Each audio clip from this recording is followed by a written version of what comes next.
Olá, meus irmãos. Queremos convidar você a assistir o testemunho da Cristina Bezerra e também todo o impacto da sua conversão em seus familiares. Queremos que você seja encorajado assistindo esse vídeo.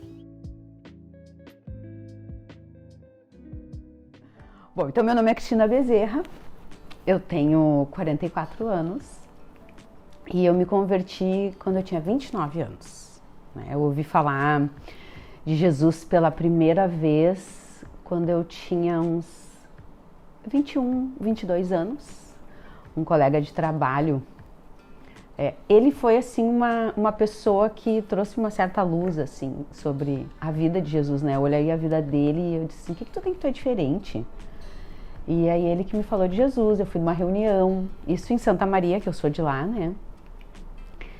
E nessa primeira reunião foi muito interessante, porque eu fiquei muito tocada, porque eu cresci num contexto religioso, de colégio de freira, eu ia na missa, fiz aquelas coisas todas de catequese, comunhão, essas coisas assim, né?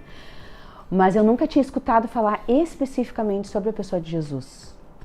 Então foi interessante que eu pude ouvir, eu fui apresentada naquela época para Jesus, aquela coisa assim, tu conhece esse cara? Legal. Tipo assim, nada de muito profundo, mas ao mesmo tempo, naquela reunião houve um apelo. E eu lembro que eu fui à frente, entreguei meu coração para Jesus. Só que quando eu comecei a ouvir um pouquinho mais, tipo, não é para mim isso aí. E nessa época, eu estava começando a criar uma identidade no trabalho, eu tinha passado um período muito perdida, assim, tipo, faz vestibular, não sabia o que eu queria ser na vida. Então eu estava trabalhando numa casa de cabeleireiro, uma loja de cosméticos. Eu estava trabalhando no salão do meu pai e eu estava começando a dar curso para cabeleireiro, então eu trabalhava de segunda a segunda. Assim, muito decepcionada com a vida, com relacionamentos, todos de uma certa forma, porque estava decepcionada com amigas, eu estava decepcionada com o namorado, eu estava decepcionada com meu pai. Por mais que eu estava me aproximando um pouquinho mais de Jesus, eu fui tendo algumas experiências com Jesus no meio do processo. Tipo assim, não foi só aquele, oi, tudo bem, te conheci, aí mais um encontro, conhece mais um pouco, aí mais um encontro, conhece um pouquinho mais, mas ao mesmo tempo, aí eu caí no mundão assim de novo, né? Daí eu parei de ir nas reuniões. Só foi interessante que o fato de ter vindo para Porto Alegre, Deus me colocou numa empresa onde tinham vários crentes, tinham várias pessoas convertidas lá. E tinham pessoas que estavam desviadas também. Eu vi de tudo um pouco, tá? O que foi muito interessante, que o Senhor me falou só anos mais tarde. Uma vez eu estava contando meu testemunho e o Senhor falou comigo, assim, que eu precisava, para me converter, eu precisava ver algumas coisas para crer. Eu disse, sério, Senhor, o que eu precisei ver para crer? Tu precisou ver relacionamentos saudáveis, amizades verdadeiras, fidelidade entre marido e mulher. Eu precisei ver isso, porque eu não acreditava que isso existisse. Eu não acreditava que existisse, assim, amizades verdadeiras, sinceras. Eu não acreditava em fidelidade num casamento.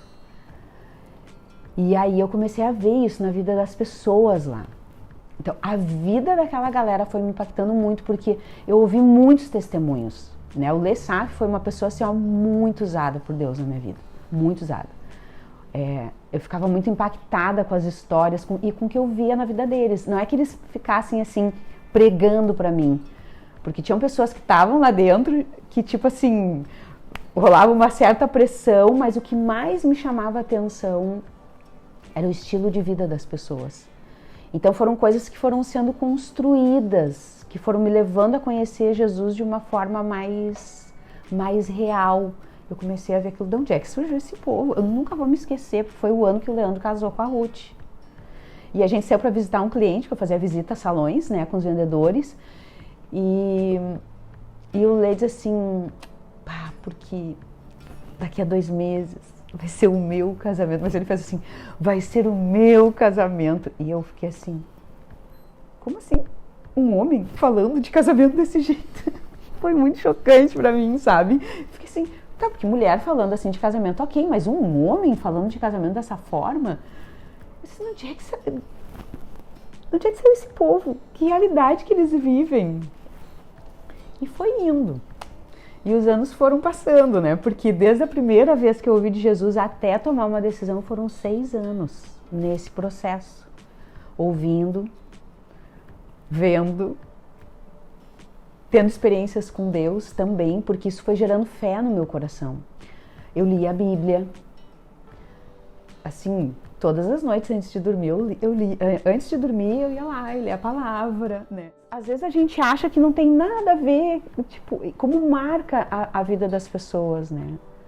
Há pouco tempo atrás eu coloquei um post no Instagram, esse ano que fez 15 anos que eu me converti esse ano, né?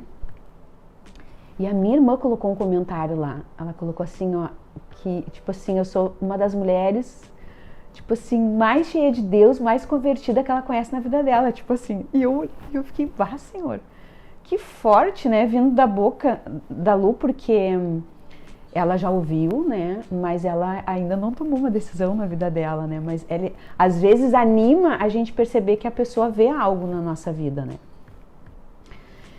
Então, foi um longo processo, eu buscava o Senhor de certa forma, mas era do meu jeito. Quando eu ia nas reuniões na comunidade, às vezes, eu lembro do Paulinho Bala, da Martinha me buscar para uma reunião, e foi uma reunião que teve um mover de Deus, assim, muito louco. Foi um mover tremendo, e eu disse, Deus, isso tudo que essas pessoas estão vivendo aí, olha se isso aí é real, eu quero que tu toque em mim, né? E eu lembro, assim, que, cara, parecia que eu tava pegando fogo, assim, era um calor que eu sentia, assim, ali foi outra experiência com Deus. Mas nesse período eles tinham um hábito que eles levavam as pessoas para a salinha. Tinha um louvor, aí a galera ia para uma salinha para ouvir o propósito eterno. E eu nunca entrei dentro daquela salinha, mas não vou para tal da salinha, vou ficar aqui. Assistia toda a reunião, ficava lá, mas eu não ia para a salinha. Sério, eu só entrei nessa salinha depois que eu já estava convertida e quando eu levei a minha cunhada numa reunião que foi onde ela se converteu, né? A Dani estava junto, inclusive. Então, assim, era tudo do meu jeito. Só que o tempo foi passando e era assim, ó. No meu trabalho, eu uso modelos, tá? Para fazer os cabelos. E as modelos eram todas irmãs da congregação. Elas iam indo, iam me conhecendo. E começavam a orar por mim. E eu acho que a oração foi aumentando tanto que eu fui me desvencilhando das coisas do mundo. Tinha coisas que eu não fazia mais, eu não conseguia mais fazer. Até o momento que eu tava assim, realizando um sonho. Era um sonho meu passar o carnaval no Nordeste.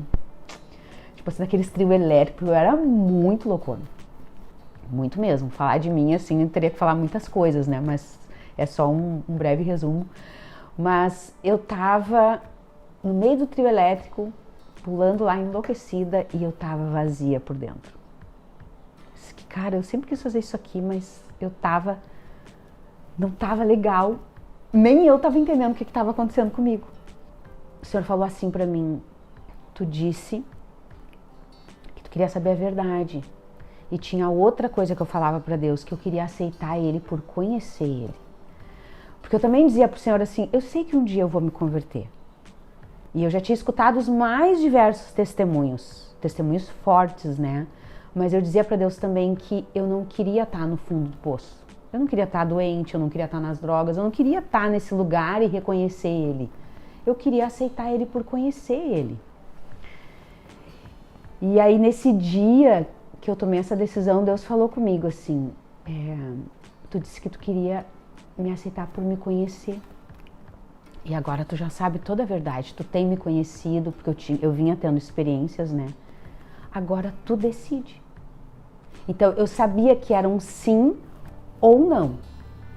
Só que não tinha como eu dizer não, porque eu tinha total compreensão da obra de Deus, né? E aí nesse dia que eu tomei uma decisão, eu sabia que não era para voltar atrás. Eu disse, eu não vou voltar atrás. Eu não quero me desviar, eu quero tomar uma decisão e não voltar mais atrás na minha decisão. Foi 22 de maio, né, de 2006. Eu tava indo trabalhar a pé, porque eu morava perto, assim, eu tava caminhando. E eu disse assim, na rua, Senhor, chegou. Até aqui. Eu fiz tudo que eu quis, do jeito que eu fiz. Eu decidi a minha vida da maneira como eu queria, sem nunca ter perguntado para ti o que tu achava. Até aqui eu fui independente. Mas a partir de agora, a minha vida pertence a ti. Eu não vou mais mandar em nada da minha vida. Ah, foi interessante falar sobre isso. Esses cabelos que as pessoas usam hoje, eu usei há 20 anos atrás. Então ninguém usava. Eu só fico Agora muito à frente. Ela já, há 20 anos atrás ela já chocava com a aparência dela. É sério. Né? É um estilo bem diferenciado. Mas eu tinha muita necessidade mesmo, né? E querendo ou não, eu cheguei, assim, essa realidade, esse ponto que eu atingi, né, de muita decepção com os relacionamentos, eu fui me tornando uma pessoa muito fechada, eu tava sempre bem, por fora, né? E a minha família me admirava muito, porque eu fui embora para Porto Alegre, eu venci na vida, eu me tornei alguém, uma profissional renomada, eu ajudava a minha família, os meus irmãos, então todo mundo tinha assim, uau, a Cris. Mas por dentro, embora eu dizia pro Senhor que eu não queria estar no fundo do poço, né? Mas por dentro eu tava acabada. Era uma realidade assim de vida muito destruída. Eu não abria minha vida para ninguém. Então, eu era a melhor amiga, super ouvinte de todo mundo, assim. Os meus amigos amavam estar comigo, mas ninguém sabia do que estava dentro do meu coração. Então, a minha vida era virada em trabalho, eu me dediquei muito ao trabalho, o trabalho era um ídolo para mim. Eu dei tudo, assim, pro trabalho mesmo, porque eu queria muito também provar pro meu pai que eu ia me tornar alguém. Eu reaprendi muitas coisas na caminhada, assim, no discipulado principalmente, porque eu vim desse contexto, eu vou ter que voltar nesse ponto, né? Eu vim de um contexto workaholic. Eu tava falando que o trabalho era a coisa mais importante da minha vida, era eu me tornar alguém, e eu me tornei, tá? E eu fui ficando renomada, e eu fui ficando bem insuportável, bem nariz empinado, eu era bem assim, a gente brinca, né? Bem cici, né? Mas eu só sabia trabalhar. Era o que eu fazia de melhor, assim. E é interessante, igual meu pai. Eu acho que ele teve toda a questão, assim... Meu pai foi muito ausente, ele trabalhava demais. Ele fez muita falta. Pra ti fez falta palavras de afirmação, né? Pra mim também fez. Mas, ao mesmo tempo, a falta do pai foi mais pontual, assim. Ele foi muito ausente. Eu acho que isso foi uma das coisas mais difíceis para todos os filhos, né? Para nós 4 lá em casa. Foi a ausência dele. Isso trouxe muitas consequências na vida de todos nós. Então eu reproduzi também, eu só trabalhava. Só que eu não enxergava, né? Então quando eu me converti, a Dani precisou me ajudar até nisso. Eu não sabia ir para casa. Porque eu saía do meu trabalho das 5 horas da tarde e eu ia pro salão. Eu dava curso durante o dia e eu ia pro salão e trabalhava até as 10 horas da noite. Eu chegava em casa para dormir, eu viajava muito também no meu trabalho, então a casa para mim era só para dormir. Aí a Dani foi me ajudando, eu chegava no grupo às vezes, eu dormia sentada, eu não aguentava de exaustão.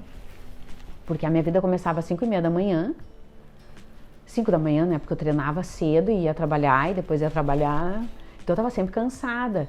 Aí ela teve que me ajudar a diminuir o trabalho para eu poder ter vida. Aí eu chegava em casa cedo, o que eu faço em casa? Não sabia nem o que fazer em casa. Então eu tive que aprender tudo. Curioso.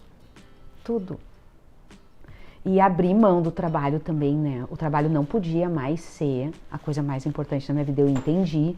Eu tive uma baita crise de identidade aí no meio desse processo, porque tu te converte, os valores vão mudando. Eu passei por uma crise, eu queria deixar tudo. Mas foi muito importante quando eu fiquei aquele ano fora, né? Porque eu parei no auge, assim, no auge de trabalho, no auge de tudo. E a gente foi para a Alemanha, para uma escola missionária lá, estudar alemão. Foi muito louco, foi o começo. Mas quando eu voltei, eu não podia voltar para o meu estilo de vida que eu tinha. Eu digo, Senhor, como é que eu vou voltar para a minha vida louca, intensa de trabalho, né? E aí, na volta, muitas coisas novas aconteceram. Eu diminui o trabalho, aí eu comecei a cuidar de vidas, de várias discípulas, assim, E Deus foi fazendo também muitas coisas na minha vida através disso, né? Sempre envolvendo pessoas, né? Sim. Deixando a história assim mais real. Em primeiro lugar, o Senhor começou a trazer um foco de eu cuidar de mim, de eu cuidar da minha casa, porque era tudo em prol do trabalho. Então começa a ficar em casa, né? Começou aí, começa a fazer outras coisas. Tem um ponto bem interessante. Eu levei 2 anos depois de convertida para realmente entrar com amizades no reino. Eu ainda tinha mais relacionamento com meus amigos do mundo, porque eles moravam no mesmo prédio que eu, né? Então eu ainda tinha muita ligação. Eu resisti a abrir o meu coração, porque realmente eu era enferma em questão de amizade. Eu tinha medo de me abrir, porque eu tinha medo de ser traída, de ser frustrada de novo. Eu só não enxergava bem, mas levou assim uns 2 anos para eu abrir o meu coração, para começar a ter amizades. Aí nisso, a Dani me ajudou a eu me mudar. Então eu precisei deixar, foi uma das entregas mais difíceis que eu fiz. Foi deixar esses amigos para trás. Ali eu chorei diante de Deus. Eu disse, Senhor, eu sei que tu quer que eu me mude, porque eu preciso sair dessa realidade que eu tô para começar uma nova realidade contigo. E aí eu me mudei e ali começou algo novo. Comecei a andar com as amigas, elas me acolheram, eu fui muito acolhida. E é bem interessante porque eu sempre gostei de andar com pessoas mais velhas do que eu. Elas eram tudo mais novas, tinha uma só que tinha a minha idade. E eram tudo bem gurias, bem mais jovens, bem infantis. E aí o Senhor foi restaurando algumas coisas na minha vida, foi despertando um lado, assim, em mim que estava muito enrijecido. Então começou com essas amizades. E qual era o lado? Um lado mais infantil. Foi muito engraçado de tu fazer umas coisas retardadas, assim, sabe? Tipo, eu lembro que a gente foi fazer uma viagem para São Paulo. Teve show do United lá. E nós, bora, vamos. Eu fui pro show. E aí a gente tava uma noite, eu, a Kátia, os guris de São Paulo. Cara, a gente foi andar de skate na Avenida Paulista à meia-noite. Eu tava andando de skate. Eu fazia isso na minha adolescência. Tipo, eu já tava aí com uns 29, 30 anos, né? Andando de skate, meia-noite, na Avenida Paulista. E isso foi trazendo um fôlego novo pra mim. Foi me rejuvenescendo, sabe? Foi tirando umas cascas, né? Nessa primeira parte do testemunho, nós vimos que muitas pessoas fizeram parte desse processo, né? Que foram várias contribuições de diferentes irmãos que levaram realmente a decisão da Cristina em aceitar Jesus em seguida, né? Queremos te encorajar a perseverar em oração, em serviço, em expressão de amor por seus familiares, seus amigos e irmãos, porque realmente Deus pode fazer uma obra linda, assim como fez na vida da Cristina, pode fazer na vida de outras pessoas, e você pode ter o privilégio de fazer parte desse processo. Te convidamos a assistir a segunda parte desse vídeo, onde nós vamos ouvir um pouco mais sobre a conversão dos seus familiares, todo o processo de serviço e amor que a Cristina teve com cada um deles.